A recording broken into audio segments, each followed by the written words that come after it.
الله أكبر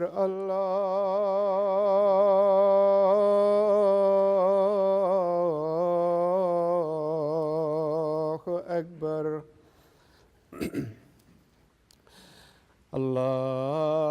الله أكبر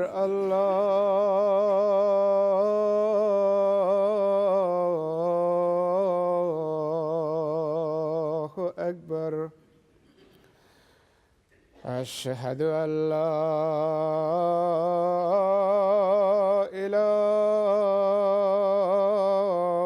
إله إلا الله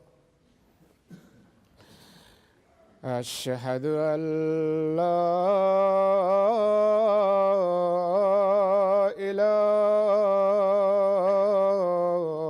إله إلا الله أشهد أن محمدًا رسول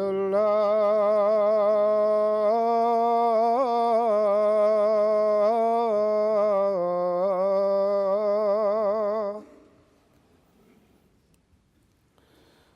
أشهد أن محمدًا رسول الله حي على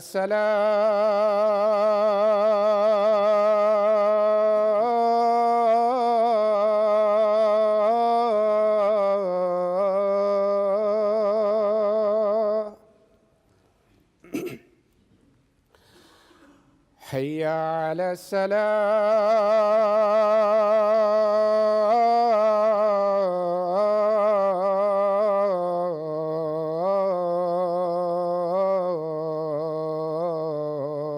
السلام حي على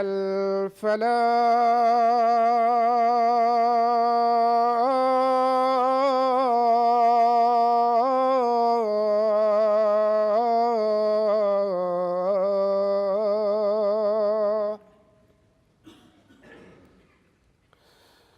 حي على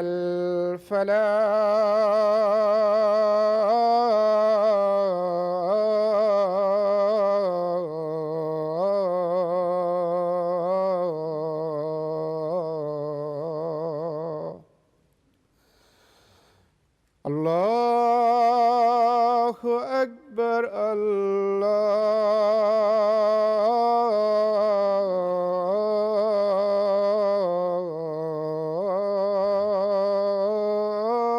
الله أكبر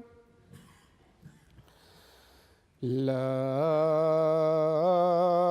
إله إلا الله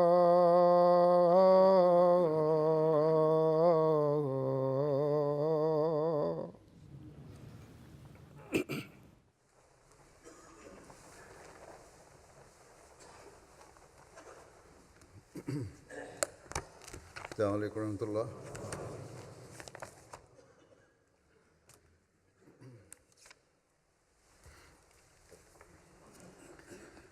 أشهد أن لا إله إلا الله وحده لا شريك له وأشهد أن محمدًا عبده ورسوله أما بعد فأعوذ بالله من الشيطان الرجيم بسم الله الرحمن الرحيم الحمد لله رب العالمين الرحمن الرحيم مالك يوم الدين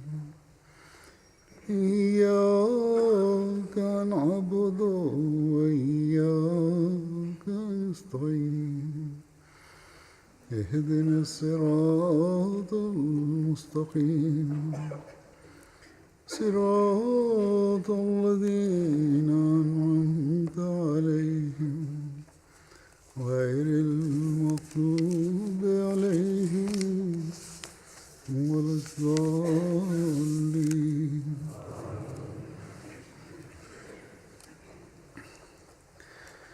انشاءاللہ تعالی 3-4 دن تک رمضان المبارک کا مہینہ شروع ہونے والا ہے. ان دنوں میں روزے لمبے دن ہونے کی وجہ سے گرم ممالک میں بڑے سخت بھی ہوتے ہیں، لیکن اس کے باوجود ہر صحت مند بالغ پر یہ فرض ہے. ہاں، بعض حالات میں روزے رکھنے میں سہولت بھی دی گئی. بعض ممالک، ان گھروں ممالک میں بھی بعض مزدوروں کو یا بعض اور شرائط ہیں، اگر وہ ایسے حالات ہوں کہ روزے نہ رکھ سکیں تو سہولت ہے. اسی طرح بعض ممالک جہاں آج کل 22-23 گھنٹے کا دن ہے اور جو 1.5-2 گھنٹے کی رات ہے وہ بھی رات نہیں بلکہ روشنی رہتی ہے، یا جھٹپٹے کا وقت ہوتا ہے. اس لیے وہاں کی جماعتوں کو بتا دیا گیا ہے کہ وقت کے اندازے کے مطابق اپنی سحری اور افطاری کے وقت مقرر کر لیں. جو اکثر جگہ قریبی ملکوں کے اوقات پر معمول کر کے یا ان کے اوقات کا اندازہ رکھتے ہوئے تقریباً 18-19 گھنٹے کا روزہ آج کل ہوگا. اگر اس طرح نہ کیا جائے ان ملکوں میں تو سحری اور افطاری کا کوئی وقت ہی نہیں ہوگا، نہ تہجد پڑھی جا سکے گی، نہ ہی عشاء اور فجر کی نمازوں کے اوقات معین ہو سکیں گے. بہرحال ان علاقوں میں جو جماعتیں ہیں وہ اس کے مطابق عمل کرتی ہیں کس طرح انہیں ایڈجسٹ کرنا ہے. روزے اسلام کے بنیادی رکنوں میں سے ہیں اور انہیں پورا کرنا بھی ضروری ہے.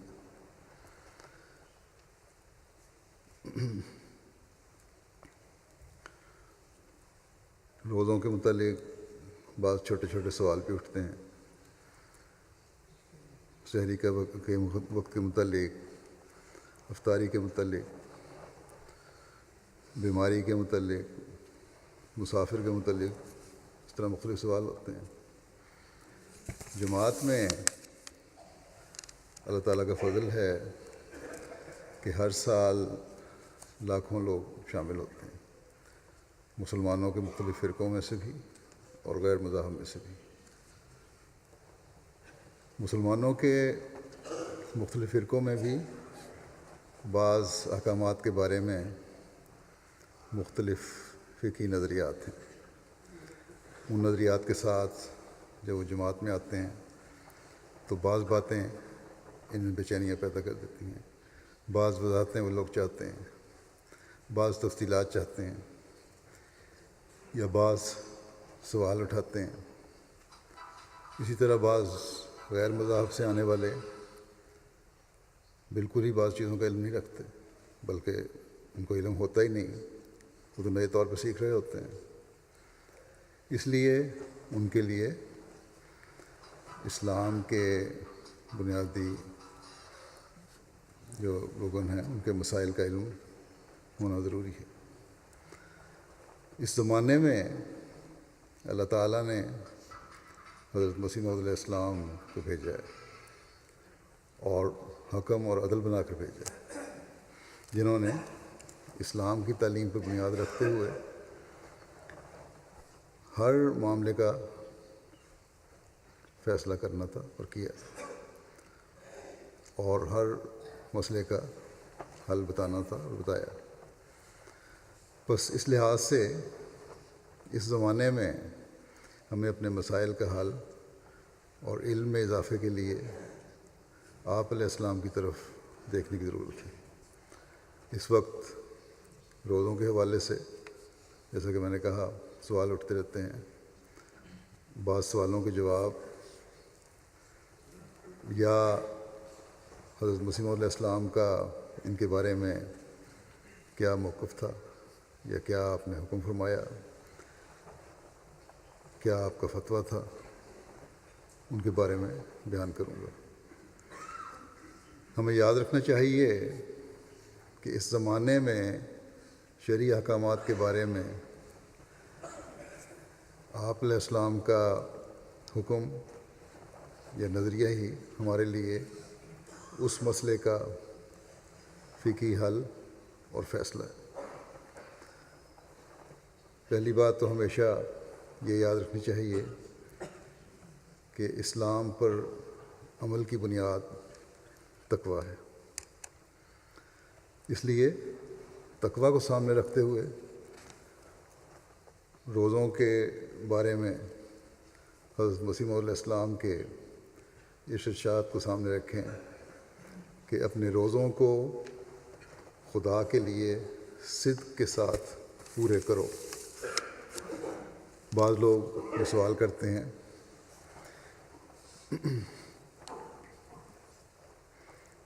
مثلا رمضان کے بارے میں مختلف بچے بھی سوال کرتے ہیں کہ رمضان اور عید وغیرہ جو ہیں ہم غیر احمدی مسلمانوں سے مختلف وقت میں کیوں پڑھتے ہیں یا کیوں شروع کرتے ہیں؟ اول تو یہ کوئی اصول نہیں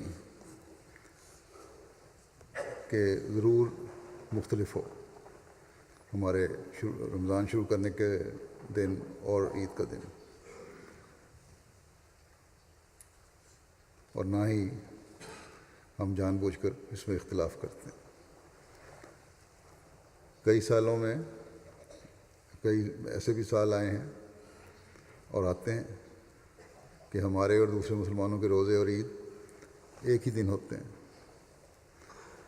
پاکستان میں اور مسلمان ممالک میں جہاں رویت ہلال کمیٹیاں حکومت کی طرف سے بنی ہوئی ہیں، جب وہ یہ اعلان کرتی ہیں کہ چاند نظر آ گیا ہے اور گواہوں کی موجودگی ہے، ہم احمدی مسلمان بھی اس کے مطابق اپنے روزے رکھتے ہیں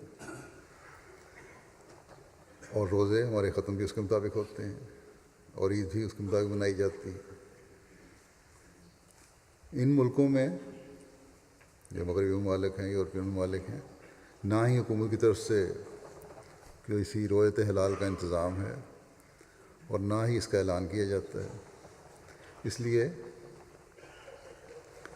ہم چاند نظر آنے کے واضح امکان کو سامنے رکھتے ہوئے روزے شروع کرتے ہیں اور عید کرتے ہیں۔ ہاں، اگر ہمارا اندازہ غلط ہو اور چاند پہلے نظر آ جائے تو پھر عاقل بالغ گواہوں کی گواہی کے ساتھ، مومنوں کی گواہی کے ساتھ کہ انہوں نے چاند دیکھا، پہلے بھی رمضان شروع کیا جا سکتا ہے۔ ضروری نہیں کہ جو ایک چارٹ بن گیا اس کے مطابق ہی رمضان شروع ہو، لیکن واضح طور پر چاند نظر آنا چاہیے، اس کی رویت ضروری ہے۔ لیکن یہ کہنا کہ ہم ضرور غیر احمدی مسلمانوں کے اعلان پر بغیر چاند دیکھے روزے شروع کر دیں اور عید کر لیں، یہ چیز غلط ہے۔ حضرت مسیح موعود علیہ السلام نے اس بات کو اپنی کتاب سرمہ چشم عاریہ میں بھی بیان فرمایا۔ حساب کتاب کو یا اندازے کو رد نہیں فرمایا، یہ بھی ایک سائنسی علم ہے، لیکن رویت کی فوقیت بیان فرمائی۔ حضرت مسیح علیہ السلام فرماتے ہیں کہ خدا تعالیٰ نے احکام دین سہل و آسان کرنے کی غرض سے عوام الناس کو صاف اور سیدھا راہ بتلایا ہے۔ اور ناحق کی دقتوں اور پیچیدہ باتوں میں نہیں ڈالا۔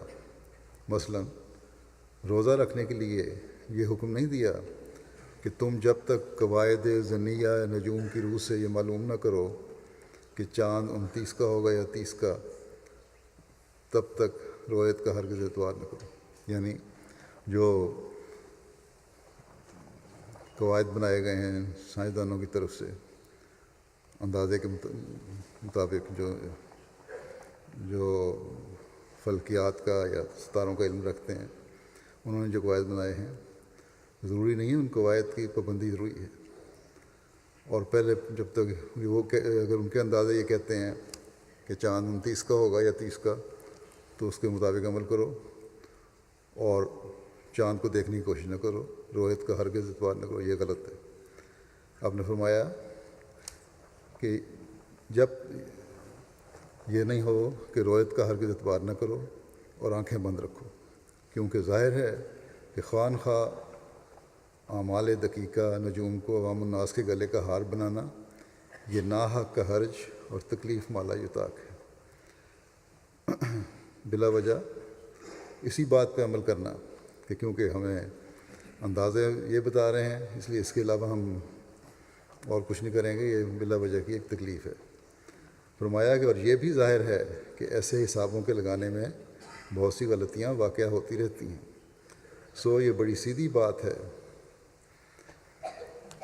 اور عوام کے مناسب حال ہے کہ وہ لوگ محتاج منجم و حیات دان نہ رہیں، یعنی ستاروں اور اجرام فلکی کا علم رکھنے والوں کے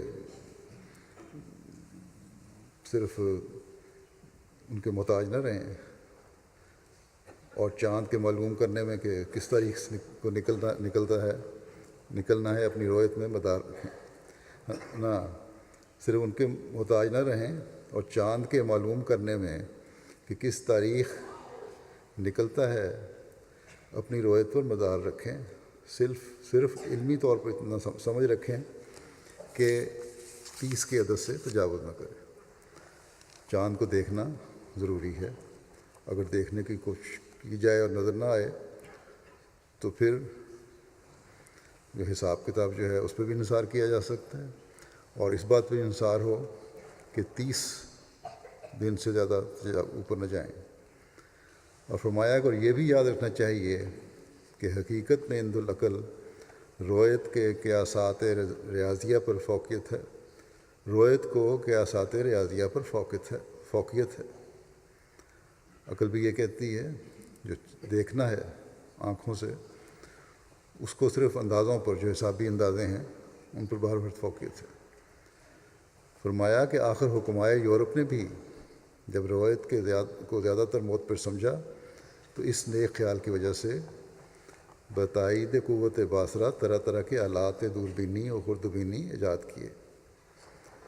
جو یورپ کے پڑھے لکھے لوگ ہیں، عقل مند لوگ ہیں، سائنسدان ہیں، انہوں نے جب اس بات کو معتبر سمجھتے ہوئے کہ دیکھنا جو ہے وہ بہرحال زیادہ اعلیٰ چیز ہے، اس خیال کی وجہ سے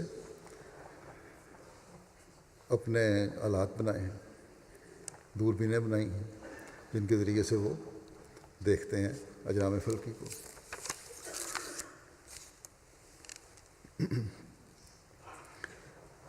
جیسا کہ میں نے کہا بعض دفعہ حساب میں غلطی بھی ہو سکتی ہے، مسیح علیہ وسلم نے فرمایا، اور اگر غلطی ہو جائے، مثلاً اگر چاند ایک دن پہلے نظر آنا ثابت ہو جائے تو پھر کیا کیا جائے؟ کیونکہ ایک روزہ چھوٹ گیا، اس کا مطلب اگر رمضان شروع ہونے سے پہلے ہم نے ایک دن بعد شروع کیا اور چاند اس سے پہلے نظر آ گیا اور ثابت بھی ہو گیا کہ نظر آ گیا تھا، اس بارے میں ایک دفعہ مسیح علیہ السلام کی خدمت میں سوال پیش ہوا۔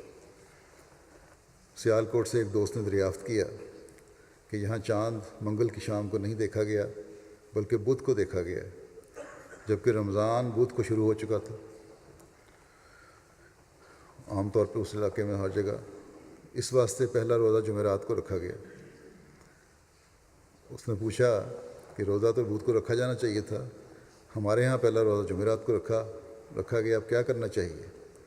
حضرت مسیح علیہ السلام نے فرمایا کہ اس کے عوض میں ماہ رمضان کے بعد ایک روزہ رکھنا چاہیے، جو چھوٹ گیا روزہ وہ رمضان کے بعد پورا کرو۔ اسی طرح سحری کھانے کا معاملہ ہے، سحری کھا کر روزہ رکھنا ضروری ہے۔ حضرت صلی اللہ علیہ وسلم نے بھی ہمیں یہی حکم دیا ہے، چنانچہ ایک حدیث میں آتا ہے کہ آپ صلی اللہ علیہ وسلم نے فرمایا کہ روزے کے دنوں میں سحری کھایا کرو، کیونکہ سحری کھا کر روزہ رکھنے میں برکت ہے۔ حضرت مسیح علیہ السلام کی اس کی پابندی فرمایا کرتے تھے خود بھی، اور جو اپنے جماعت کے احباب افراد تھے ان کو بھی کہا کرتے تھے کہ سحری ضروری ہے۔ اسی طرح جو مہمان آیا کرتے تھے قادیان میں، ان کے لیے بھی سحری کا باقاعدہ انتظام ہوا کرتا تھا، بلکہ بڑا اہتمام ہوا کرتا تھا۔ اس بارے میں حضرت صاحبزادہ مرزا بشیر احمد صاحب رضی اللہ تعالیٰ عنہ تحریر کرتے ہیں کہ منشی ظفر احمد صاحب کپور تھلوی نے بذریعہ تحریر مجھ سے بیان کیا کہ میں قادیان میں مسجد مبارک سے ملحق کمرے میں ٹھہرا کرتا تھا۔ میں ایک دفعہ سحری کھا رہا تھا کہ حضرت مسیح علیہ السلام تشریف لے آئے۔ آپ نے سحری کھاتے دیکھ کر فرمایا کہ آپ دال سے روٹی کھاتے ہیں؟ سحری کے وقت دال روٹی کھا رہے تھے، اور اسی وقت منتظم کو بلوایا اور فرمانے لگے کہ سحری کے وقت دوستوں کو ایسا کھانا دیتے ہیں؟ یہاں ہمارے جس قدر احباب ہیں، آپ نے فرمایا کہ جس قدر احباب ہیں وہ سفر میں نہیں ہیں، یہاں ٹھہرے ہوئے ہیں، روزے رکھ رہے ہیں، ہر ایک سے معلوم کرو کہ ان کو کیا کیا کھانے کی عادت ہے اور وہ سحری کو کیا کیا چیز پسند کرتے ہیں، ویسا ہی کھانا ان کے لیے تیار کیا جائے۔ پھر منتظم میرے لیے اور کھانا لایا، مگر میں کھا چکا تھا اور اذان بھی ہو گئی تھی۔ حضور نے فرمایا کھا لو، اذان جلدی دی گئی ہے، اس کا خیال نہ کرو۔ حضرت مسیح علیہ السلام کے ساتھ نماز تہجد پڑھنا اور سحری کھانے کے بارے میں ایک روایت بیان فرماتے ہوئے حضرت مرزا بشیر احمد صاحب فرماتے ہیں کہ ڈاکٹر میر محمد اسماعیل صاحب نے مجھ سے بیان کیا کہ 1895 میں مجھے تمام ماہ رمضان قادیان میں گزارنے کا اتفاق ہوا، اور میں نے تمام مہینہ حضرت صاحب کے پیچھے نماز تہجد یعنی تراویح ادا کی۔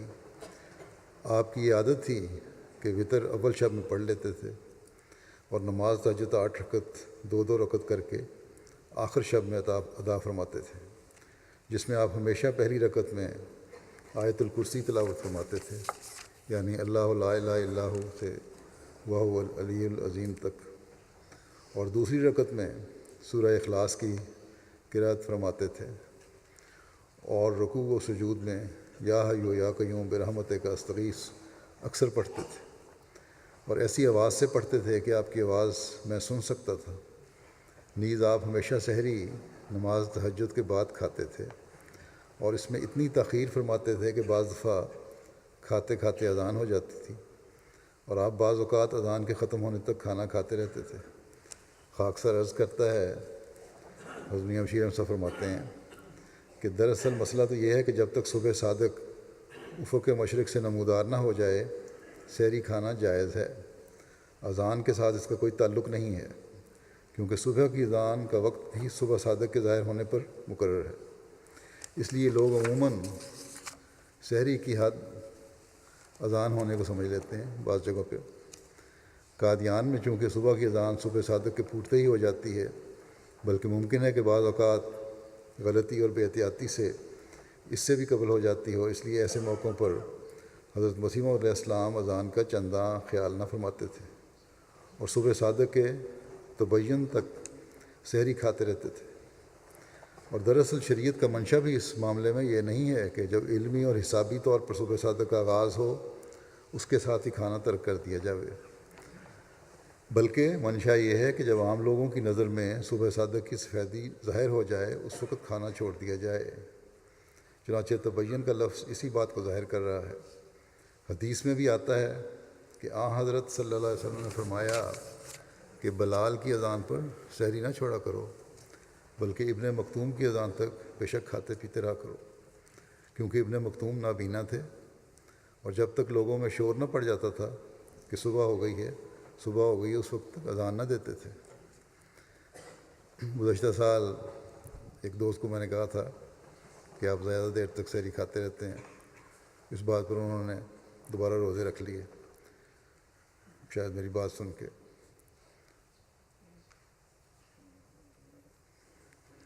لیکن اگر یہ وقت جو انہوں نے تھا اس وقت سے آگے نہیں لے کر گئے تھے پھر تو ٹھیک ہے، روزے رکھنے میں کوئی حرج نہیں تھا۔ اور اب بھی اگر جائزہ ہر ایک لے سکتا ہے، یہاں تو اذانیں نہیں ہوتی، صبح صادق کو دیکھنا ضروری ہے، جب پاؤ پھٹتی ہے یا جب دھاری نمودار ہوتی ہے اس وقت تک سحری کھائی جا سکتی ہے۔ سحری پر حضرت مسیح علیہ السلام کے مہمان نوازی کی ایک اور مثال بھی ہے۔ حضرت مرزا بشیر احمد صاحب تحریر کرتے ہیں کہ اہلیہ صاحبہ ڈاکٹر خلیفہ رشید الدین صاحب مرحوم نے بواسطہ لجنہ معلّہ قادیان بدریہ تحریر بیان کیا ہے کہ 1903 کا ذکر ہے کہ میں اور ڈاکٹر صاحب مرحوم رڑکی سے آئے، 4 دن کی رخصت تھی۔ حضرت حضور نے پوچھا کہ سفر میں تو روزہ نہیں تھا؟ ہم نے کہا کہ نہیں۔ حضور نے ہمیں گلابی کمرہ رہنے کو دیا۔ ڈاکٹر صاحب نے کہا ہم روزہ رکھیں گے۔ آپ نے فرمایا بہت اچھا۔ پھر فرمایا کہ آپ سفر میں ہیں۔ ڈاکٹر صاحب نے کہا حضور چند روز قیام کرنا ہے، دل چاہتا ہے روزہ رکھوں۔ آپ نے فرمایا کہ اچھا، ہم آپ کو کشمیری پراٹھے کھلائیں گے۔ ہم نے خیال کیا کہ کشمیری پراٹھے خدا جانے کیسے ہوں گے۔ جب سحری کا وقت ہوا اور ہم تہجد و نوافل سے فارغ ہوئے اور کھانا آیا تو حضرت اقدس مسیح موعود علیہ الصلوۃ والسلام خود گلابی کمرے میں تشریف لائے جو کہ مکان کی نچلی منزل میں تھا۔ حضرت مولوی عبدالکریم صاحب مکان کی اوپر والی تیسری منزل پر رہا کرتے تھے۔ ان کی بڑی اہلیہ کریم بی بی صاحبہ، جن کو مولویانی کہا کرتے تھے، کشمیری تھیں اور پراٹھے اچھے پکایا کرتی تھیں۔ حضور نے یہ پراٹھے ان سے ہمارے واسطے پکوائے تھے۔ پراٹھے گرما گرم اوپر سے آتے تھے اور حضور علیہ السلام خود لے کر ہمارے آگے رکھتے تھے اور فرماتے تھے اچھی طرح کھاؤ۔ مجھے تو شرم آتی تھی اور ڈاکٹر صاحب بھی شرمسار تھے، مگر ہمارے دلوں پر جو اثر حضور کی شفقت اور عنایت کا تھا، اس سے روئیں روئیں میں خوشی کا لرزہ پیدا ہو رہا تھا۔ اتنے میں اذان ہو گئی تو حضور علیہ السلام نے فرمایا کہ اور کھاؤ، ابھی بہت وقت ہے۔ فرمایا قرآن مجید میں اللہ تعالیٰ نے فرمایا ہے کلوا واشربوا حتیٰ یتبین لکم الخیط الابیض من الخیط الاسود من الفجر۔ اس پر لوگ عمل نہیں کرتے۔ فرمایا کہ اس پر لوگ عمل نہیں کرتے۔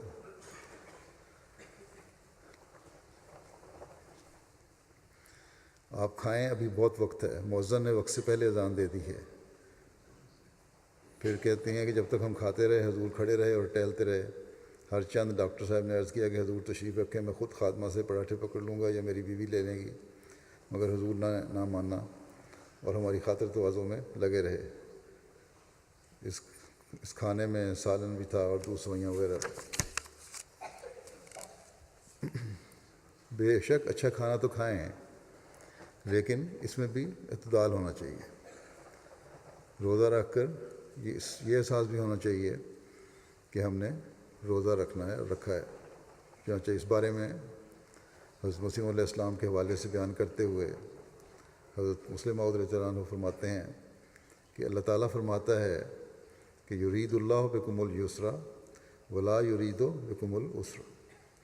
ہم یہ برداشت نہیں کر سکتے تھے کہ تم ایمان لاؤ اور پھر تنگیوں میں بسر کرو، اس لیے ہم نے روزے فرض کیے۔ اللہ تعالیٰ یہ فرماتا ہے تاکہ تمہاری تنگیاں دور ہوں۔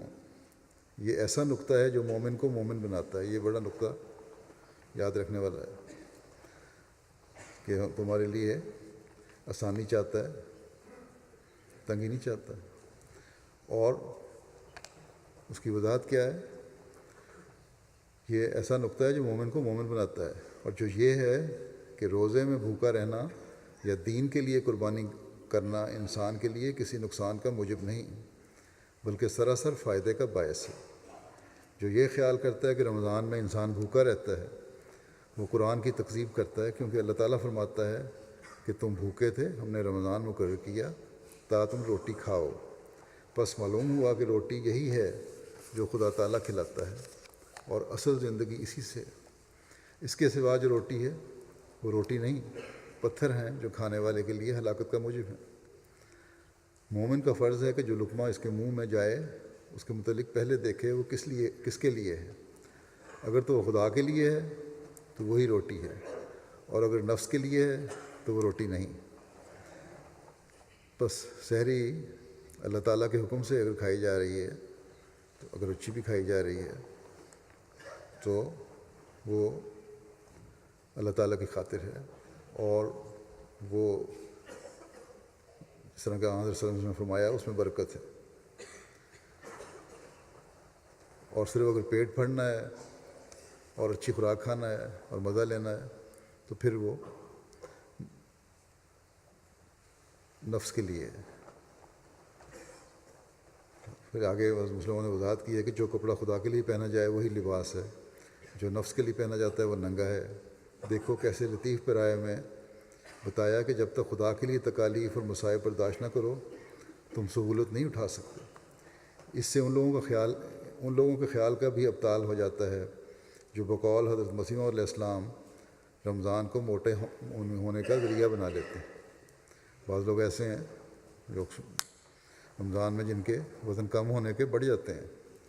حضور علیہ السلام فرمایا کرتے تھے کہ بعض لوگوں کے لیے تو رمضان ایسا ہی ہوتا ہے جیسے گھوڑے کے لیے خویت، یعنی وہ گندم اور جو کی اچھی اعلیٰ خوراک ہوتی ہے، وہ ان لوگ جو ہیں ان دنوں میں خوب گھی، مٹھائیاں اور مرغن اغذیہ کھاتے ہیں اور اسی طرح موٹے ہو کر نکلتے ہیں جس طرح خویت کے بعد گھوڑا۔ یہ چیز بھی رمضان کی برکت کو کم کرنے والی ہے۔ اب ایک طرف حکم ہے کہ سحری کھاؤ، اس میں برکت ہے، افطاری کرو، اس میں برکت ہے، لیکن دوسری طرف اگر صرف کھانا ہی مقصد ہو تو اس برکت کو کم بھی کر دیتی ہے کسی چیز۔ بس اعتدال ضروری ہے، اچھا کھاؤ لیکن اعتدال کے ساتھ۔ سفر اور بیماری میں روزہ جائز نہیں۔ حضرت مسلم موعود رضی اللہ عنہ ایک جگہ فرماتے ہیں مجھے خوب یاد ہے کہ غالباً مرزا یعقوب بیگ صاحب جو آج کل غیر مباح ہیں اور ان کے لیڈروں میں سے ہیں، ایک دفعہ باہر سے آئے، عصر کا وقت تھا۔ حضرت مسیح موعود علیہ السلام نے زور دیا کہ روزہ کھول دیں اور فرمایا سفر میں روزہ جائز نہیں۔ اسی طرح ایک دفعہ بیماریوں کا ذکر ہوا تو فرمایا ہمارا یہی مذہب ہے کہ رخصتوں سے فائدہ اٹھانا چاہیے، دین سختی نہیں بلکہ آسانی سکھاتا ہے۔ وہ لوگ جو یہ کہتے ہیں کہ بیمار اور مسافر اگر روزہ رکھ سکے تو رکھ لے، ہم اس کو درست نہیں سمجھتے، فرماتے تھے۔ اس سلسلہ میں حضرت خلیفۃ المسیح اول رضی اللہ عنہ نے محی الدین ابن عربی کا قول بیان کیا کہ سفر اور بیماری میں روزہ رکھنا آپ جائز نہیں سمجھتے تھے، اور ان کے نزدیک ایسی حالت میں رکھا ہوا روزہ دوبارہ رکھنا چاہیے۔ حضرت مسیح علیہ السلام نے سن کر فرمایا ہاں ہمارا بھی یہی عقیدہ ہے۔ حضرت مسلم موعود نے ایک اور موقع پر فرمایا کہ آپ خطاب فرما رہے تھے کہ مجھے ایک سوال پیش کیا گیا ہے، اور وہ یہ ہے کہ حضرت مسیح موعود علیہ السلام نے روزے کے متعلق یہ فتویٰ دیا ہے کہ مریض اور مسافر اگر روزہ رکھیں گے تو ان پر حکم عدولی کا فتویٰ لازم آئے گا۔ اور ادھر الفضل میں حضرت مسلم موعود کو ان کا کہ اعلان شائع کیا گیا ہے آپ کی طرف سے کہ احمدی احباب جو سالانہ جلسے پر آئیں وہ یہاں آ کر روزے رکھ سکتے ہیں۔ جلسہ سالانہ کے دنوں میں رمضان آ گیا تھا اور جلسہ انہی دنوں میں ہوا، اور لیکن جنہوں نے روزے رکھنے تھے وہ روزے بھی رکھتے رہے۔ اب لکھتے ہیں کہ فرماتے ہیں کہ مگر جو نہ رکھیں اور بعد میں رکھیں ان پر بھی کوئی اعتراض نہیں، یہ اعلان شائع ہوا ہے۔ اس کے متعلق حضرت مسلم فرماتے ہیں کہ اول تو میں یہ بتانا چاہتا ہوں کہ میرا کوئی فتویٰ الفضل میں شائع نہیں ہوا۔ ہاں ایک فتویٰ حضرت مسیح موعود علیہ السلام کا میری روایت سے چھپا ہے۔ اصل بات یہ ہے کہ زمانہ خلافت کے پہلے ایام میں سفر میں روزہ رکھنے سے میں منع کیا کرتا تھا، کیونکہ میں نے حضرت مسیح موعود علیہ الصلوۃ والسلام کو دیکھا تھا کہ آپ مسافر کو روزہ رکھنے کی اجازت نہ دیتے تھے۔ ایک دفعہ میں نے دیکھا کہ مرزا ایوب بیگ صاحب رمضان میں آئے اور انہوں نے روزہ رکھا ہوا تھا، لیکن عصر کے وقت جب کہ وہ آئے، حضرت مسیح موعود علیہ السلام نے یہ کہہ کر روزہ کھلوا دیا کہ سفر میں روزہ رکھنا ناجائز ہے۔ اس پر اتنی لمبی بحث اور گفتگو ہوئی، جیسے پہلے ذکر ہو چکا ہے۔ حضرت خلیفہ مسیح اول نے سمجھا کہ شاید کسی کو ٹھوکر نہ لگ جائے، اس لیے آپ نے ابن عربی کا قول پیش کیا، وہ بھی یہی کہتے ہیں۔ حضرت مسلم موعود کہتے ہیں اس واقعے کا مجھ پر یہ اثر تھا کہ میں سفر میں روزہ رکھنے سے روکتا تھا۔ اتفاق ایسا ہوا کہ ایک رمضان میں مولوی عبداللہ سنوری صاحب یہاں رمضان گزارنے کے لیے آئے، تو انہوں نے کہا کہ میں نے سنا ہے کہ آپ باہر سے آنے والوں کو روزہ رکھنے سے منع کرتے ہیں، مگر میری روایت ہے کہ یہاں ایک صاحب آئے اور انہوں نے حضرت مسیح موعود علیہ الصلوۃ والسلام سے عرض کیا کہ مجھے یہاں ٹھہرنا ہے، اس دوران میں روزے رکھوں یا نہ رکھوں۔ پہلے دو واقعات بھی گزر چکے ہیں کہ مسافر قادیان میں آ کے روزے رکھتے رہے تھے۔ اس پر حضرت مسیح موعود علیہ السلام نے فرمایا کہ ہاں آپ روزے رکھ سکتے ہیں، کیونکہ قادیان احمدیوں کے لیے وطن ثانی ہے۔ گو مولوی عبداللہ صاحب مرحوم حضرت مسیح موعود علیہ السلام کے بڑے مقرب تھے، حضرت مسلم موعود فرماتے ہیں گو بڑے مقرب تھے، مگر میں نے صرف ان کی روایت کو قبول نہیں کیا اور لوگوں کی اس بارے میں شہادت لی، تو معلوم ہوا کہ حضرت مسیح موعود علیہ الصلوۃ والسلام قادیان کی رہائش کے ایام میں روزہ رکھنے کی اجازت دیتے تھے، البتہ آنے اور جانے کے دن روزہ رکھنے کی اجازت نہ دیتے تھے۔ اس وجہ سے مجھے پہلا خیال بدلنا پڑا۔ پھر جب اس دفعہ رمضان میں سالانہ جلسہ آنے والا تھا اور سوال اٹھا کہ آنے والوں کو روزہ رکھنا چاہیے یا نہیں، تو ایک صاحب نے بتایا کہ حضرت مسیح موعود علیہ الصلوۃ والسلام کے زمانے میں جب جلسہ رمضان میں آیا تو ہم نے خود مہمانوں کو سحری کھلائی تھی۔ ان حالات میں جب میں نے یہاں جلسہ پر آنے والوں کو روزہ رکھنے کی اجازت دی تو یہ بھی حضرت مسیح موعود علیہ الصلوۃ والسلام کا ہی فتویٰ ہے۔ پہلے علماء تو سفر میں روزہ رکھنا بھی جائز قرار دیتے رہے ہیں، اور آج کل کے سفر کو تو غیر احمدی مولوی سفر ہی نہیں قرار دیتے، لیکن حضرت مسیح موعود علیہ الصلوۃ والسلام نے سفر میں روزہ رکھنے سے منع فرمایا ہے۔ پھر آپ نے ہی یہ بھی فرمایا کہ یہاں قادیان میں آ کر روزہ رکھنا جائز ہے۔ اب یہ نہیں ہونا چاہیے کہ ہم آپ کا ایک فتویٰ تو لے لیں اور دوسرا چھوڑ دیں۔ اس طرح تو وہی بات بن جاتی ہے جو کسی پٹھان کے متعلق مشہور ہے کہ پٹھان فقہ کے بہت پابند ہوتے ہیں۔ ایک پٹھان طالب علم تھا جس نے فقہ میں پڑھا کہ نماز حرکت کبیرہ سے ٹوٹ جاتی ہے۔ جب اس نے حدیث میں رسول کریم صلی اللہ علیہ وسلم کے متعلق پڑھا کہ آپ نے ایک دفعہ حرکت کی، تو کہنے لگا وہ رسول کریم صلی اللہ علیہ وسلم کی نماز ٹوٹ گئی، کیونکہ قدوری میں لکھا ہے کہ حرکت کبیرہ سے نماز ٹوٹ جاتی ہے۔ تو غرض یہ پٹھان الٹے ان کو رسول صلی اللہ علیہ وسلم کو فتوے دینے لگے، یا جو بھی شخص ان مولویوں کے پڑھے ہوئے۔ تو آپ فرماتے ہیں غرض جس نے یہ فتویٰ دیا کہ سفر میں روزہ نہیں رکھنا چاہیے، اسی نے یہ بھی فرمایا کہ قادیان احمدیوں کا وطن ثانی ہے، یہاں روزہ رکھنا جائز ہے، اس لیے یہاں روزہ رکھنا آپ ہی کے فتوے کے مطابق ہوا، گو اس کی اور بھی وجوہات ہیں۔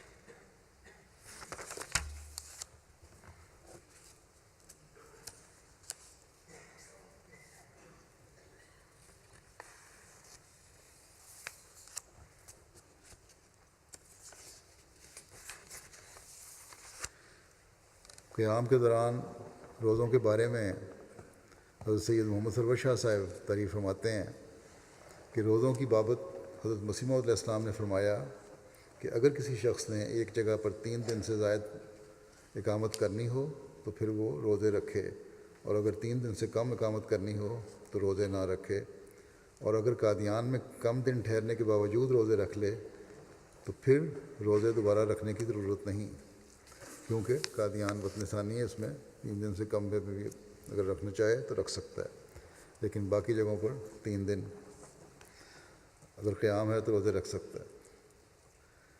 مسافر اور مریض روزہ نہ رکھیں، اس بارے میں ایک روایت ہے کہ حضرت اقدس علیہ الصلوۃ والسلام یہ معلوم کر کے کہ لاہور سے ایک شخص، ایک صاحب شیخ محمد چٹو صاحب آئے ہیں اور دوسرے احباب بھی آئے ہیں،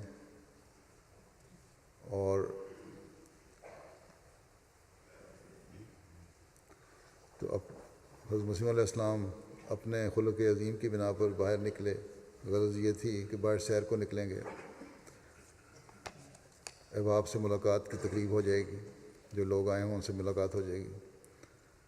لوگوں کو بھی، دوسروں کو بھی پتہ لگ گیا تھا کہ حضرت مسیح علیہ السلام باہر تشریف لائیں گے، اس لیے بہت سارے لوگ چھوٹی مسجد موجود تھے، مسجد مبارک میں۔ جب حضرت اقدس اپنے دروازے سے باہر آئے تو معمول کے موافق خدام پروانہ وار آپ کی طرف دوڑے۔ آپ نے شیخ صاحب کی طرف دیکھ کر بعد سلام مسموم فرمایا کہ خیریت پوچھی کہ آپ اچھی طرح سے ہیں، پرانے ملنے والوں میں سے ہیں، اور انہوں نے بابا چٹو جو آئے تھے انہوں نے کہا بڑا شکر ہے۔ حضرت اقدس نے حکیم محمد حسین قریشی صاحب کو مخاطب کر کے فرمایا کہ یہ آپ کا فرض ہے کہ ان کو کسی قسم کی تکلیف نہ ہو، ان کے کھانے ٹھہرنے کا پورا انتظام کر دو، جس چیز کی ضرورت ہو مجھ سے کہو، اور میاں نجم الدین کو تاکید کر دو کہ ان کھانے کے لیے جو مناسب ہو اور پسند کریں وہ تیار کریں۔ حکیم صاحب نے کہا بہت اچھا، انشاءاللہ تکلیف نہیں ہوگی۔ اور پھر حضرت اقدس نے ان مہمان سے پوچھا کہ آپ نے روزہ تو نہیں رکھا ہوگا؟ انہوں نے کہا مجھے تو روزہ ہے، میں نے رکھ لیا ہے۔ یہ احمدی نہیں تھے۔ حضرت مسیح علیہ السلام نے فرمایا قرآن شریف کی رخصتوں پر عمل کرنا بھی تقویٰ ہے۔ خدا تعالیٰ نے مسافر اور بیمار کو دوسرے وقت رکھنے کی اجازت اور رخصت دی ہے، اس لیے اس حکم پر بھی تو عمل رکھنا چاہیے۔ آپ نے فرمایا کہ میں نے پڑھا ہے کہ اکثر اکابر اس طرف گئے ہیں کہ اگر کوئی حالت سفر یا بیماری میں روزہ رکھتا ہے تو یہ معصیت ہے، گناہ ہے، کیونکہ غرض تو اللہ تعالیٰ کی رضا ہے، نہ اپنی مرضی، اور اللہ تعالیٰ کی رضا فرما برداری میں ہے۔ جو حکم وہ دے اس کی اطاعت کی جاوے اور اپنی طرف سے اس پر حاشیہ نہ چڑھایا جاوے۔ اس نے تو یہی حکم دیا ہے کہ من کان منکم مریضا او علی سفر فعدۃ من ایام اخر۔ اس میں کوئی قید اور نہیں لگائی کہ ایسا سفر ہو یا ایسی بیماری ہو۔ میں سفر کی حالت میں روزہ نہیں رکھتا اور ایسا ہی بیماری کی حالت میں، چنانچہ آج بھی میری طبیعت اچھی نہیں اور میں نے روزہ نہیں رکھا۔ چلنے پھرنے سے بیماری میں کچھ کمی ہوتی ہے، اس لیے باہر جاؤں گا۔ ان سے پوچھا مہمان سے کیا آپ بھی چلیں گے؟ بابا چٹو نے کہا نہیں، میں تو نہیں جا سکتا، آپ ہوئیں۔ یہ حکم تو بے شک ہے، مگر سفر میں کوئی تکلیف نہیں، پھر کیوں روزہ نہ رکھا جاوے؟ حضرت اقدس نے فرمایا یہ تو آپ کی اپنی رائے ہے، قرآن شریف نے تو تکلیف یا عدم تکلیف کا کوئی ذکر نہیں فرمایا۔ اب آپ بہت بوڑھے ہو گئے ہیں، زندگی کا اعتبار کچھ نہیں، انسان کو وہ راہ اختیار کرنی چاہیے جس سے اللہ تعالیٰ راضی ہو جاوے اور صراط مستقیم مل جاوے۔ اس پر ان بابا صاحب نے کہا کہ میں تو اسی لیے آیا ہوں کہ آپ سے کچھ فائدہ اٹھاؤں، اگر یہی راہ سچی ہے تو ایسا نہ ہو کہ ہم غفلت ہی میں مر جاویں۔ حضرت اقدس نے فرمایا ہاں یہ بہت عمدہ بات ہے۔ پھر فرمایا کہ میں تھوڑی دور رہا ہوں، آپ آرام کریں۔ بیمار اور مسافر کی روزہ رکھنے کا ذکر تھا، حضرت مسیح السلام کی مجلس میں ہوا۔ حضرت مولوی نور الدین صاحب نے فرمایا، پھر وہی قول فرمایا کہ شیخ ابن عربی کا قول ہے کہ بیمار یا مسافر روزے کے دنوں میں روزہ رکھ لے تو پھر بھی اسے صحت پانے پر ماہ رمضان کے گزرنے کے بعد روزہ رکھنا فرض ہے، کیونکہ خدا تعالیٰ نے یہ فرمایا ہے کہ فمن کان منکم مریضا او علی سفر فعدۃ من ایام اخر۔ جو تم میں سے بیمار ہو یا سفر میں ہو وہ ماہ رمضان کے بعد کے دنوں میں روزے رکھے۔ اس میں خدا تعالیٰ نے یہ نہیں فرمایا کہ جو مریض یا مسافر اپنی ضد سے یا اپنے دل کی خواہش کو پورا کرنے کے لیے انہی ایام میں روزے رکھے تو پھر بعد میں رکھنے کی اس کو ضرورت نہیں۔ خدا تعالیٰ کا صریح حکم یہ ہے کہ وہ بعد میں روزے رکھے۔ بعد کے روزے اس پر بہرحال فرض ہیں، درمیان کے روزے اگر وہ رکھے تو یہ امر زائد ہے اور اس کے دل کی خواہش ہے، اس سے خدا تعالیٰ کا وہ حکم جو بعد میں رکھنے کے متعلق ہے ٹل نہیں سکتا۔ حضرت اقدس مسیح علیہ الصلوۃ والسلام نے فرمایا کہ جو شخص مریض اور مسافر ہونے کی حالت میں ماہ صیام میں روزے رکھتا ہے وہ خدا تعالیٰ کے صریح حکم کی نافرمانی کرتا ہے۔ خدا تعالیٰ نے صاف فرما دیا ہے کہ مریض اور مسافر روزہ نہ رکھے، مرض سے صحت پانے اور سفر کے ختم ہونے کے بعد روزے رکھے۔ خدا تعالیٰ کے اس حکم پر عمل کرنا چاہیے کیونکہ نجات فضل سے ہے، نہ کہ اپنے اعمال کا زور دکھا کر کوئی نجات حاصل کر سکتا ہے۔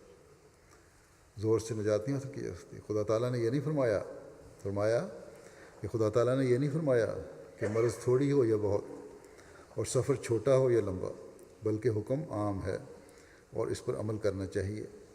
مریض اور مسافر اگر روزہ رکھیں گے تو ان پر حکم عدولی کا فتویٰ لازم آئے گا۔ ایک روایت میں آتا ہے، حضرت مرزا بشیر احمد صاحب تحریر کرتے ہیں کہ میاں رحمۃ اللہ صاحب ولد حضرت میاں عبداللہ سنوری صاحب روایت کرتے ہیں کہ ایک دفعہ حضور علیہ السلام لدھیانہ تشریف لائے۔ رمضان شریف کا مہینہ تھا۔ ہم سب غوث گڑھ سے ہی روزہ رکھ کر لدھیانہ گئے۔ حضور نے والد صاحب مرحوم سے خود دریافت فرمایا یا کسی اور سے معلوم ہوا، یہ مجھے یاد نہیں، کہ یہ سب غوث گڑھ سے آنے والے روزہ دار ہیں۔ حضور علیہ السلام نے فرمایا، میاں عبداللہ، خدا کا حکم جیسا روزہ رکھنے کا ہے ویسا ہی سفر میں نہ رکھنے کا ہے۔ آپ سب روزے افطار کر دیں۔ ظہر کے بعد کا یہ ذکر ہے، چنانچہ سب کے روزے کھلوا دیے گئے۔ پھر ایک اور روایت ہے، حضرت مرزا بشیر احمد صاحب نے تعریف فرمائی ہے کہ میاں عبداللہ سنوری صاحب نے بیان کیا کہ اوائل زمانہ کی بات ہے کہ ایک دفعہ رمضان کے مہینے میں کوئی مہمان یہاں حضرت صاحب کے پاس آئے۔ اسے اس وقت روزہ تھا اور دن کا زیادہ حصہ گزر چکا تھا، بلکہ شاید عصر کے بعد کا وقت تھا۔ حضرت صاحب نے اسے فرمایا، آپ روزہ کھول دیں۔ اس نے عرض کیا کہ اب تھوڑا سا دن رہ گیا ہے، اب کیا کھولنا ہے؟ حضور نے فرمایا کہ آپ سینہ زوری سے خدا تعالیٰ کو راضی کرنا چاہتے ہیں؟ خدا تعالیٰ سینہ زوری سے نہیں بلکہ فرما برداری سے راضی ہوتا ہے۔ جب اللہ تعالیٰ نے یہ فرما دیا ہے کہ مسافر روزہ نہ رکھے تو نہیں رکھنا چاہیے، اس پر اس نے روزہ کھول دیا۔ اسی طرح حضرت منشی ظفر احمد صاحب کپورتھلوی تحریر کرتے ہیں کہ ایک مرتبہ میں اور حضرت منشی اروڑے خان صاحب اور حضرت خان صاحب محمد خان صاحب لدھیانہ حضرت کی خدمت میں حاضر ہوئے۔ رمضان کا مہینہ تھا، میں نے روزہ رکھا ہوا تھا اور میرے رفقاء نے نہیں رکھا تھا۔ جب ہم حضرت کی خدمت میں حاضر ہوئے تو تھوڑا سا وقت غروب آفتاب میں باقی تھا، سورج ڈوبنے والا تھا۔ حضرت کو انہوں نے کہا کہ ظفر احمد نے روزہ رکھا ہوا ہے۔ حضرت صاحب نے حضرت مسیم علیہ السلام فوراً اندر تشریف لے گئے اور شربت کا ایک گلاس لے کر آئے اور فرمایا، روزہ کھول دو، سفر میں روزہ نہیں چاہیے۔ میں نے تعمیل ارشاد کی اور اس کے بعد بوجہ مقیم ہونے کے ہم وہاں کچھ دن ٹھہرنا تھا، روزہ رکھنے لگے۔ افطاری کے وقت حضرت اقدس خود 3 گلاس ایک بڑے تھال میں رکھ کر لائے۔ ہم روزہ کھولنے لگے، کیونکہ بعد میں دنوں میں قیام تھا وہاں، اس لیے پھر انہوں نے روزے رکھے۔ ان دنوں میں جو روزے رکھے ہوئے تھے، اس قیام کے دوران ایک دن حضرت مسیم علیہ السلام افطاری کے وقت 3 بڑے گلاس تھال میں رکھ کے لائے، ٹرے میں شربت کے، اور ہم روزہ کھولنے لگے اس سے۔ تو میں نے عرض کیا کہ حضور، منشی جی کو، یعنی منشی اروڑے خان صاحب کو، ایک گلاس میں کیا ہوتا ہے؟ آپ سارا دن کا روزہ ہے، ایک گلاس آپ پانی کا لائیں، ان سے ان کا کیا بنے گا اس سے؟ حضرت مسیم علیہ السلام مسکرائے اور جھٹ اندر تشریف لے گئے اور ایک بڑا لوٹا شربت کا بھر کر لائے اور منشی جی کو پلایا۔ منشی جی یہ سمجھ کر کہ حضرت اقدس کے ہاتھ سے شربت پی رہا ہوں، پیتے رہے اور ختم کر دیا۔ بڑا ایک جگ لے کر آئے، اس کو ختم کر دیا۔ حضرت مرزا بشیر احمد صاحب ایک روایت کرتے ہیں، تحریر کرتے ہیں کہ ملک مولا بخش صاحب پینشنر نے بواسطہ مولوی عبد الرحمن صاحب مبشر بدریہ تحریر بیان کیا کہ ایک دفعہ حضرت مسیم علیہ السلام رمضان شریف میں امرتسر میں تشریف لائے۔ آپ کا لیکچر منڈوا بابو بینیا لال، جس کا نام اب بندے ماترم پال ہے، میں ہوا۔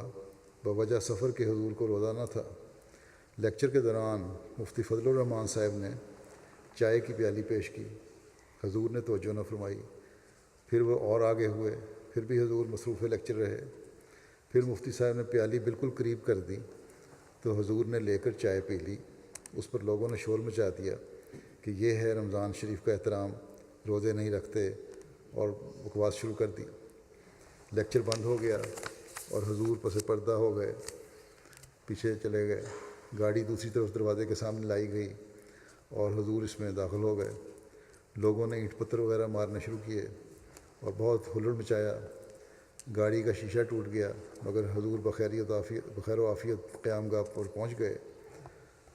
تو یہ بیان کرتے ہیں کہ بعد میں سنا گیا کہ ایک غیر احمدی مولوی یہ کہتا تھا اس کے باوجود کہ اج لوگوں نے مرزا نوں نبی بنا دیتا۔ یہ میں نے خود ان کے منہ سے نہیں سنا۔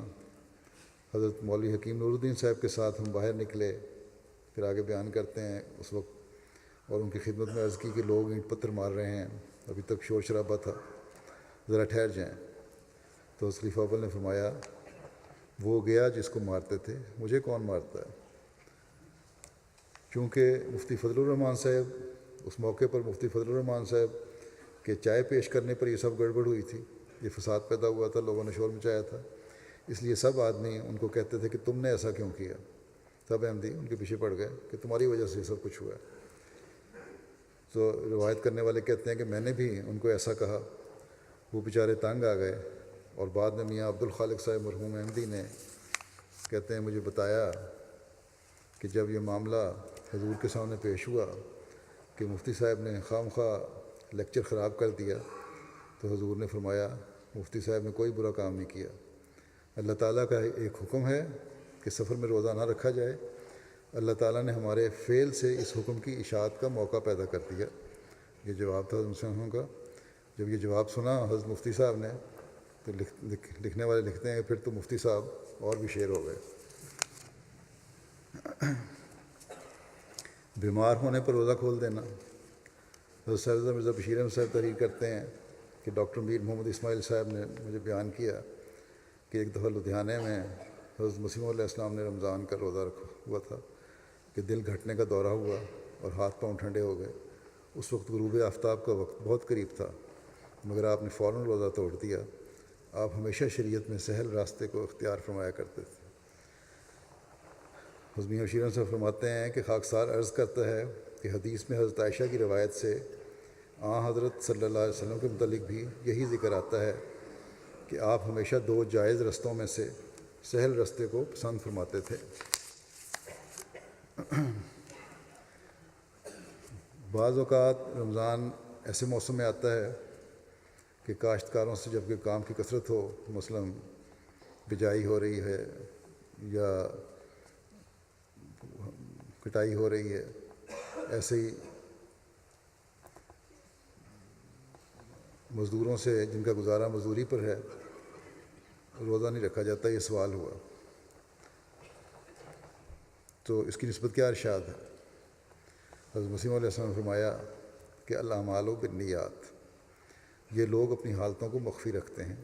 ہر شخص تقویٰ و طہارت سے اپنی حالت سوچ لے، اگر کوئی اپنی جگہ مزدوری پر رکھ سکتا ہے تو ایسا کرے، ورنہ مریض کے حکم میں ہے، پھر جب میسر ہو رکھ لے۔ خاص طور پہ گرمی کے لمبے دن ہوتے ہیں اور شدید گرمی ہوتی ہے ان ممالک میں، جن وہاں کے بارے میں ہے، پھر بعد میں رکھ لیں اگر مزدوری کی وجہ سے۔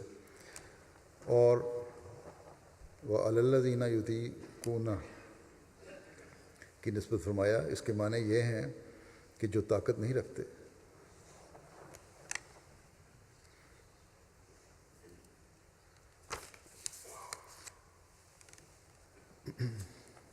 حضرت مسیح علیہ السلام رمضان میں جو روزہ نہیں رکھے جاتے ان سے وہ فدیہ دینے ان کے لیے ان کا حکم ہے۔ اس بارے میں حضرت مسیح علیہ السلام فرماتے ہیں کہ ایک دفعہ میرے دل میں آیا کہ فدیہ کس لیے مقرر کیا گیا ہے، تو معلوم ہوا کہ توفیق کے واسطے ہے، تاکہ روزے کی توفیق اس سے حاصل ہو۔ خدا تعالیٰ ہی کی ذات ہے جو توفیق عطا کرتی ہے، اور ہر شے خدا تعالیٰ ہی سے طلب کرنی چاہیے۔ خدا تعالیٰ تو قادر مطلق ہے، وہ اگر چاہے تو ایک مدعوک کو بھی روزے کی حالت میں روزے کی طاقت عطا کر سکتا ہے۔ تو فدیہ سے یہی مقصود ہے کہ وہ طاقت حاصل ہو جائے، اور یہ خدا تعالیٰ کے فضل سے ہوتا ہے۔ بس میرے نزدیک خوب ہے کہ دعا کرے کہ الہی یہ تیرا ایک مبارک مہینہ ہے اور میں اس سے محروم رہا جاتا ہوں، اور کیا معلوم کہ آئندہ سال زندہ رہوں یا نہ، یا ان فوت شدہ روزوں کو ادا کر سکوں یا نہ، اور اس سے توفیق طلب کرے کہ مجھے یقین ہے کہ ایسے دل کو خدا تعالیٰ طاقت بخش دے گا۔ حضرت مسلم موعود اس طرح تعریف فرماتے ہیں کہ فدیہ دے دینے سے روزہ اپنی ذات میں ساقط نہیں ہو جاتا، بلکہ یہ محض اس بات کا فدیہ ہے کہ ان مبارک ایام میں وہ کسی جائز شرعی عذر کی بنا پر باقی مسلمانوں کے ساتھ مل کر یہ عبادت ادا نہیں کر سکے۔ آگے یہ عذر دو قسم کے ہوتے ہیں، ایک عارضی اور ایک مستقل۔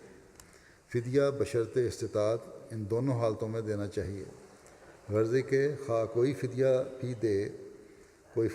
فدیہ بھی دے دے، بہرحال سال 2 سال یا 3 سال کے بعد جب بھی اس کی صحت اجازت دے اسے پھر روزے رکھنے ہوں گے، سوائے اس صورت کے کہ پہلے مرض عارضی تھا اور صحت ہونے کے بعد ارادہ ہی کرتا رہا کہ آج رکھتا ہوں کل رکھتا ہوں، کہ اس دوران میں اس کی صحت پھر مستقل طور پر خراب ہو جائے۔ باقی جو بھی کھانا کھلانے کی طاقت رکھتا ہو، اگر وہ مریض یا مسافر ہے تو اس کے لیے ضروری ہے کہ رمضان میں ایک مسکین کا کھانا بطور فدیہ دے اور دوسرے ایام میں روزے رکھے۔ یہی حضرت مسیح موعود علیہ الصلوۃ والسلام کا مذہب تھا، اور ہمیشہ فدیہ بھی دیتے تھے۔ آپ ہمیشہ فدیہ بھی دیتے تھے حضرت مسیح السلام، اور بعد میں روزے بھی رکھتے تھے، اور اسی کی دوسروں کو تاکید بھی فرمایا کرتے تھے۔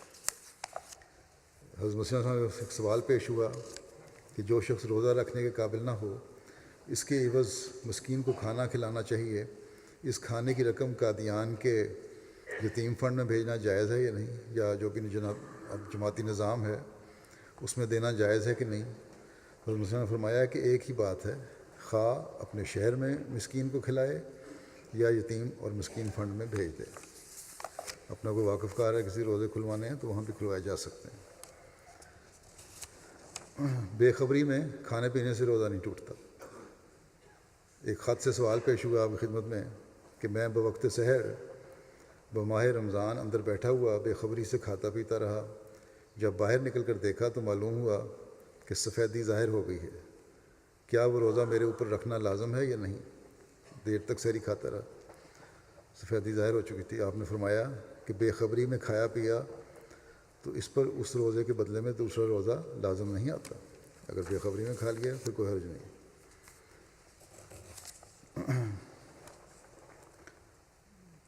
عمر کا سوال، کس عمر میں روزہ رکھنا چاہیے؟ کئی بچے بھی پوچھتے ہیں، بڑے بھی پوچھتے ہیں۔ حضرت مسلم موعود رضی اللہ عنہ فرماتے ہیں کہ یہ امر یاد رکھنا چاہیے کہ شریعت نے چھوٹی عمر کے بچوں کو روزہ رکھنے سے منع کیا، لیکن بلوغت کے قریب انہیں کچھ روزے رکھنے کی مشق ضرور کرانی چاہیے۔ آپ فرماتے ہیں کہ مجھے جہاں تک یاد ہے حضرت مسیح موعود علیہ السلام نے مجھے پہلا روزہ رکھنے کی اجازت 12 یا 13 سال کی عمر میں دی تھی، لیکن بعض بیوقوف 6-7 سال کے بچوں سے روزے رکھواتے ہیں اور سمجھتے ہیں کہ ہمیں اس کا ثواب ہوگا۔ یہ ثواب کا کام نہیں بلکہ ظلم ہے، کیونکہ یہ عمر نشو و نما کی ہوتی ہے۔ ہاں، ایک عمر وہ ہوتی ہے کہ بلوغت کے دن قریب ہوتے ہیں اور روزہ فرض ہونے والا ہی ہوتا ہے، اس وقت ان کو روزوں کی ضرور مشق کرانی چاہیے۔ حضرت مسیح موعود علیہ الصلوۃ والسلام کی اجازت اور سنت کو اگر دیکھا جائے تو 12-13 سال کے قریب کچھ مشق کرانی چاہیے اور ہر سال چند روزے رکھوانے چاہیے، یہاں تک کہ 18 سال کی عمر ہو جائے، جو میرے نزدیک روزہ کی بلوغت کی عمر ہے۔ مجھے پہلے سال صرف ایک روزہ رکھنے کی حضرت مسیح موعود علیہ السلام نے اجازت دی تھی۔ جب روزے کی اجازت دلوائی تھی 12-13 سال میں تو صرف ایک روزہ رکھوایا تھا۔ اس عمر میں تو صرف شوق ہوتا ہے، اس شوق کی وجہ سے بچے زیادہ روزے رکھنا چاہتے ہیں، مگر یہ ماں باپ کا کام ہے کہ انہیں روکیں۔ پھر ایک عمر ایسی ہوتی ہے کہ اس میں چاہیے کہ بچوں کو جرأت دلائیں کہ وہ کچھ روزے ضرور رکھیں۔ بچپن میں ماں باپ کا کام ہے روکیں، زیادہ نہ رکھنے دیں، پھر جب جوانی کی عمر آ رہی ہے تو پھر جرأت دلائیں اور ان سے روزے رکھوائیں، اور ساتھ ہی یہ بھی دیکھتے رہیں کہ وہ زیادہ نہ رکھیں، اور دیکھنے والوں کو بھی اس پر اعتراض نہ کرنا چاہیے کہ یہ سارے روزے کیوں نہیں رکھتا، کیونکہ اگر بچہ اس عمر میں سارے روزے رکھے گا تو آئندہ نہیں رکھ سکے گا۔ اسی طرح بعض بچے خلقی لحاظ سے کمزور ہوتے ہیں۔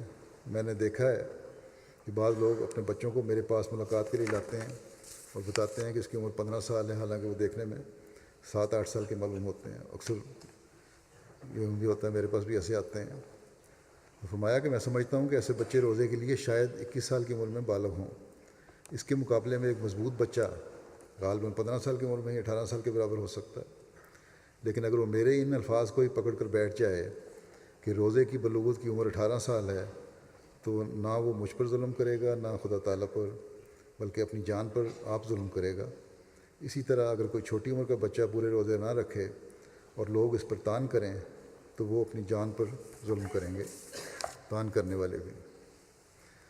حضرت نواب مبارکہ بیگم صاحبہ جو حضرت مسیح علیہ السلام کی بڑی صاحبزادی تھیں، کہتی ہیں قبل بلوغت کم عمری میں آپ علیہ السلام روزہ رکھوانا پسند نہیں کرتے تھے، بس ایک آدھ رکھ لیا کافی ہے. حضرت اماں جان نے میرا پہلا روزہ رکھوایا تو بڑی دعوت افطار دی، یعنی جو خواتین جماعت تھیں سب کو بلایا. اس رمضان کے بعد دوسرے یا تیسرے رمضان میں نے روزہ رکھ لیا اور حضرت مسیح علیہ السلام کو بتایا کہ آج میرا روزہ پھر ہے. آپ حجرے میں تشریف رکھتے تھے، پاس اسٹول پر 2 پان لگے رکھے تھے، غالباً حضرت اماں جان بنا کر رکھ گئی ہوں گی. آپ نے ایک پان اٹھا کر مجھے دیا کہ لو یہ پان کھا لو، تم کمزور ہو، ابھی روزہ نہیں رکھنا، توڑ ڈالو روزہ. میں نے پان تو کھا لیا، مگر آپ سے کہا کہ سالیہ یعنی عمانی جان مرحومہ چھوٹے ماموں جان کی اہلیہ محترمہ نے بھی روزہ رکھا ہوا ہے، وہ بھی چھوٹی عمر کی تھیں اس وقت، ان کا بھی توڑوا دیں. فرمایا بلاؤ اس کو. ابھی میں بلا لائی، وہ آئیں تو ان کو بھی دوسرا پان اٹھا کر دیا اور فرمایا لو یہ کھا لو، تمہارا روزہ نہیں ہے. فرماتی ہیں کہ میری عمر 10 سال کی ہو گئی غالباً. اسی طرح تراویح کے بارے میں بعض سوال ہیں. اکمل صاحب افغولکی نے بدریہ تحریر حضرت مسیح علیہ السلام دریافت کیا کہ رمضان شریف میں رات کو اٹھنے اور نماز پڑھنے کی تاکید ہے، لیکن عموماً محنتی مزدور ذمہ دار لوگ جو ایسے اعمال کے بجا لانے میں غفلت دکھاتے ہیں، اگر اول شب میں ان کو 11 رکعت تراویح بجائے آخر شب کے پڑھا دی جائے تو کیا جائز ہوگا؟ حضرت اقدس علیہ السلام نے جواب میں فرمایا کہ کچھ حرج نہیں، پڑھ لیں. تراویح کے متعلق عرض ہوا کہ جب یہ تہجد ہے تو 20 رکعت پڑھنے کی نسبت کیا ارشاد ہے، کیونکہ تہجد تو وتر 11 یا 13 رکعت ہے. فرمایا کہ حضرت صلی اللہ علیہ وسلم کی سنت دائمی تو وہی 8 رکعت ہیں اور آپ تہجد کے وقت ہی پڑھا کرتے تھے اور یہی افضل ہے، مگر پہلی رات بھی پڑھ لینا جائز ہے. مناسب تو یہی ہے کہ تہجد کے وقت اٹھ کے 8 رکعت پڑھا جائے.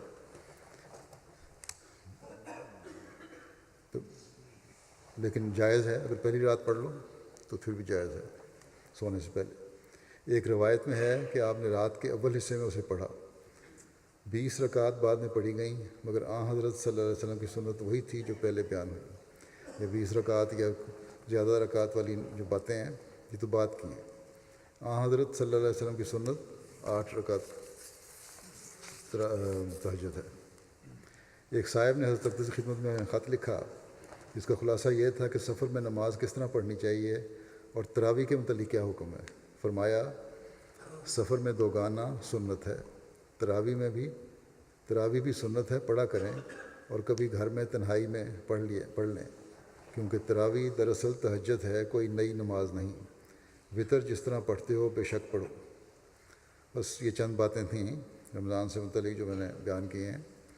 اللہ تعالیٰ ہمیں تقوی پر قائم رہتے ہوئے، اللہ تعالیٰ کی رضا کو مقدم کرتے ہوئے رمضان کے روزوں سے فیض یاب ہونے کی توفیق عطا فرمائے.